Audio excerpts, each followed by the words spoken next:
University of Edinburgh, in collaboration with Kawada Robotics, work on developing the next generation of robots for reconfigurable factories.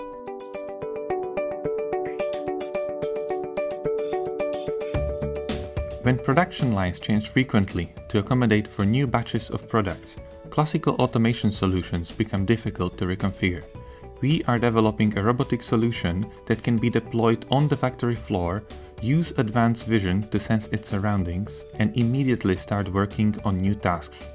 This approach works even if the robot is working alongside humans, whose jobs may interfere with the robot operation. In this project, the task is to pick up an item from a conveyor belt and place it on a shelf using the Nextage robot by Kawada Robotics. The item is moving while the Nextage robot picks it up, and the shelf is also moving while the item is being placed. The shelf is being transported by an autonomous vehicle that is programmed to pass by the Nextage robot without stopping. We have implemented a real-time vision system for detecting and tracking moving objects. The moving object is segmented from a static background. This allows us to focus on the moving object itself and build a dense model of its shape in the form of a point cloud.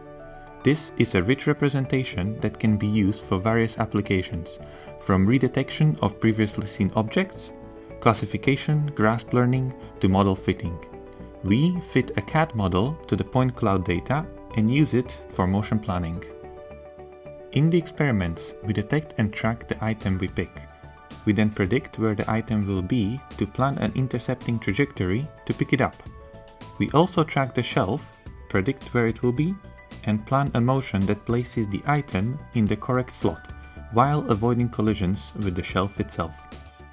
We have developed the algorithms to plan safe collision-free motion, as well as the real-time vision system that allows us to predict motion of objects that the Nextage robot interacts with.